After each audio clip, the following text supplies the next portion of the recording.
Now that we seem to officially be in the return to office era of the modern workplace, this video is about the pretty cool ways that employers can incentivize bike commuting to the benefit of everybody, but how some pretty stupid rules in some places might be ruining the opportunity where you live. Hey everybody, I'm Tom and this is Shifter, a channel about urban cycling, bike commuting, and the ways we get around our cities. And my attempt to help you get through this return to office era is to offer a discount on my digital course on how to bike commute from now until the end of September. If you follow the link down below and use the discount code back to school, you'll get 20% off.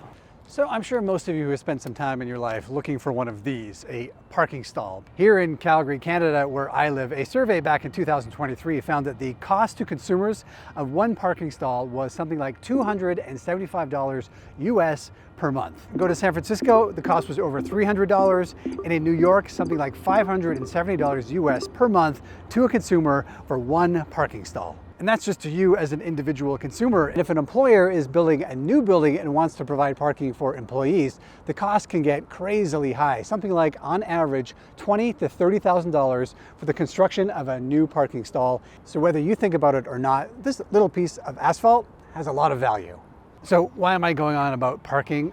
If we can start thinking about the value of that parking space a little bit differently, that really can be the secret to unlocking a whole new way of transforming the worst part of our day, which is the car commute, into maybe the best part of our day, which is the bike ride.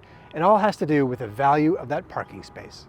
Now, as RTO picks up steam, did you know there's an acronym for return to office? Isn't that stupid? Just say return to office. There's been a renewed focus on how employers can bring down the costs of operating those offices and also incentivize people to come into work and be happier and healthier and more productive out of their homes. And maybe the best way of doing that is to incentivize walking, transit, and yes, riding your bike to work. And of course, the good news is the beneficiary of increased bicycle commuting isn't just your chintzy employer who doesn't want to pay for that parking spot anymore. It has massive benefits to everybody involved, including you as the person getting to work on your bike. Now, of course, there are health benefits to riding your bike, but maybe you've never really made that link between those health benefits and being a better employee. But research has. Some research shows that bike commuters take 15% fewer sick days than other employees. Other studies show that morning exercise like bike commuting can increase your productivity up to 15%. For the employers, of course, healthier workforces lead to fewer sick days and reduced healthcare benefits and just overall higher productivity. Bike to work programs can also be a recruitment tool for employers. So making an investment in helping people use their bike to get to work can pay off pretty cheaply, especially when you compare it to things like higher salaries or even increased healthcare costs. And at the most basic level, spending $5,000 to help someone ride their bike to work is a lot cheaper than $50,000 to build a new parking stall. And once employers have that realization about the benefits of bike commuting, that's when things can really get creative. So my name is Chinmay. I'm one of the co-founders and the CEO of Ride Panda. So Ride Panda has a pretty interesting model. Here's how it works. Ride Panda basically offers long-term leases on e-bikes and e-scooters. Employers come in and they subsidize those leases. So the employee gets a pretty nice e-bike at a reduced rate. The employer gets what may end up to be a new bike commuter who is happier and healthier and more productive and is not using a parking spot. And Ride Panda makes a bit of money facilitating the deal. The subscriptions include service, include insurance. You can swap, you can cancel. As you know, a good e-bike can be $3,000, $4,000. Many people in the US and abroad are already doing so, which is great. But for so many more, there's a barrier. Like, hey, I don't really ride a bike. That's just so expensive. What about service? Theft is big in my city. What do I do? There are so many barriers for people who might be bike curious or have tried one of the sharing services like Lime, who may not go all in and embrace this as a lifestyle. And I think that really we are focused on that with our very flexible program. Some of the biggest users are the big tech companies in San Francisco and Seattle. And Chinmay said this can tick off a lot of boxes for an employer. The companies are increasingly investing in health and wellness. You bike to work, you exercise after work, you decompress on weekends. There's huge benefits right around just getting that exercise.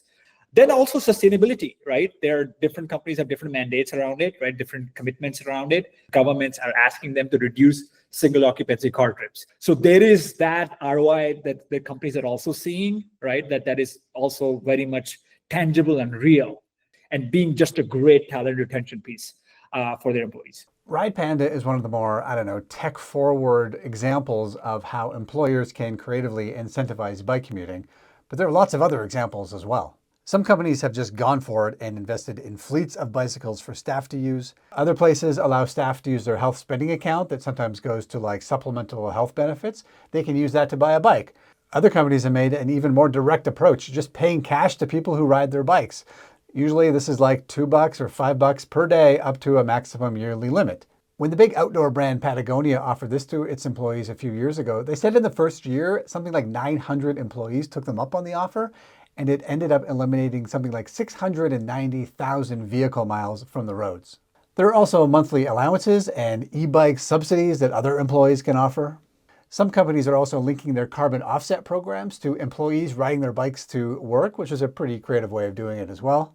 So there are a lot of cool and creative ways that employers can incentivize bike commuting.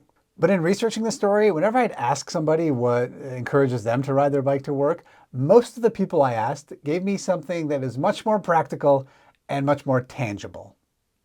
I'm on my way here to try out something new. It's a different way of securing your bike. Check this out. It's from a company called Bikeep, and it's basically an app-controlled bike rack. This is literally the first time I've tried it right here, so let's all watch me fumble through it.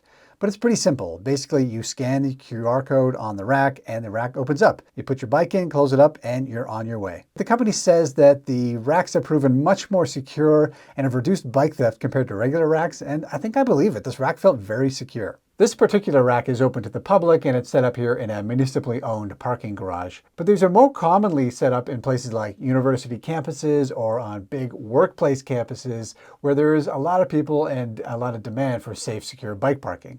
And this is the kind of infrastructure I mean when I talk about workplace infrastructure. This kind of thing can really incentivize people to make a choice to use the bike. And it doesn't have to be this techie either. A good, well-placed, secure bike rack works. A bike cage is really good. Even a secure room where people can lock their bikes, all of that can really incentivize people. And some research shows that employees are up to 5 times more likely to ride their bikes to work when an employer provides basic infrastructure for cycling, including things like this, bike parking. And you know what I think is sometimes an underrated amenity? Showers. I mean, the way I ride my bike, I ride super slowly in a slow bike and I try not to sweat on my way to work. But some people like to ride their bike for a workout, and a cleanup facility when you arrive at work can have a huge difference on the number of people who ride their bikes. But there's a lot that governments can do as well, and there's a lot that governments are not doing. When it comes to government involvement in these things, a lot of it comes down to something that sounds very simple and very boring: taxable benefits. Basically, this means that if an employer offers a benefit to the employee, they either have to pay tax on it or they don't. It's that simple. Some countries have figured out some amazingly creative ways of nudging employers to offer some of these benefits to get people on bikes. Some countries have programs that are either called salary packaging or salary sacrifice. Basically, you give up a little bit of your salary in exchange for some other benefit.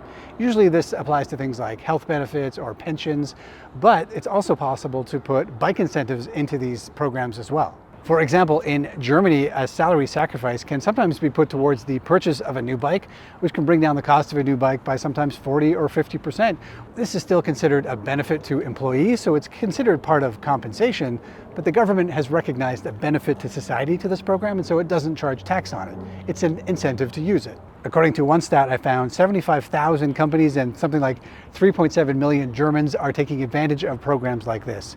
Some countries have even set up incentive programs to actually ride your bike, not just purchase one. In Belgium, for example, employers are legally obligated to offer employees a per kilometer incentive to ride their bikes up to a certain maximum each year. And it's all tax-free. And even some municipal governments have gotten into bike commute gamification. Some municipalities in Italy, for example, have an app that monitors how much you ride, and the more you ride, the more benefits you get from the municipality. Some of these local programs are even funded by traffic fines and traffic violations, which I kind of love. And I know you're waiting for the other shoe to drop on this, so if you're American and you're watching this, well, there was a bicycle commuter tax benefit in place for years, but it was paused during the first Trump administration, and in Trump's recent big, beautiful bill, it was killed outright. There's now a movement afoot to modernize and update and bring back that bicycle commuter incentive, but given the political environment these days, will it happen? I don't know. And don't look so smug there, Canadians. There has never been a bicycle tax commuter benefit in this country. We do have a transit tax incentive, which is great, but it would be nice to extend that to bicycle commuters as well. Australians, I see you there. As far as I can find, you've got nothing on offer as well. So there's a lot that could happen, but a lot more that could be happening as well. Okay, so what do you do with this information if you're not an employer? Well, there's actually a lot of things that employees can do to get these things started. My moderately spicy hot take on this is to make sure that your employer is correctly communicating the costs of parking. Even if parking is given to employees for free, it should be made known that it is a taxable benefit, that it is part of a compensation package and people are paying tax on it. If everyone understands that and then employees are offered the opportunity to give up that parking space by taking alternative transportation, it comes off as kind of a bonus, like a reward for doing something good rather than something punitive. I think once that's out of the way, then you can start to advocate for some of the cycling incentive programs that I mentioned earlier. And it's okay to start small. I think if you can get HR or the company to invest even $2,000 to $5,000 in the first year just to offer some little incentives, that can make a huge difference. This can come in the form of like daily incentives, like offer $3 to anyone who rides their bike for every day that they ride. Cash in people's pocket is a real motivator. Maybe have a bike to work day where you can offer those incentives, or a party, or have a bike mechanic come in and offer free tune-ups to staff. Anything to sort of celebrate the fact that getting to work on a bike is an amazing thing and benefits everybody. Now, if you're the one who's taking this to your employer, make sure you come with a specific proposal. Don't just say like, I demand good bike stuff. Start with employee surveys to show that there is demand for this and offer options at different price points. And emphasize the benefits, not only the health and productivity benefits, but the recruitment and retention benefits as well. Another thing you could look at early on is to look at converting 1 or 2 unused parking spaces into secure bike parking. If you can get a cage built, amazing. Good bike racks, amazing. Partner with one of those companies like BikeKeep to get a rack in there, that will also work. And of course, if you can build the case for showers or change facilities, or make some kind of arrangement with a nearby gym where you can use their showers, any of that stuff can certainly make a difference. Most of these things pay for themselves really quickly, especially when you compare it to the crazy costs of car parking and healthcare benefit. Yes, it's going to take some work, and yes, you may have to change some hearts and minds at your company to get this thing going, but it's got to start somewhere, and maybe you'll be the one to get a program like this initiated at your company. That's it for me today. Thanks for watching. If you've got a program at work that you think works really well, please share it in the comments below. I know people are always looking for these kinds of cool ideas that they can bring to their workplace. Thanks for watching, and I'll see you next time.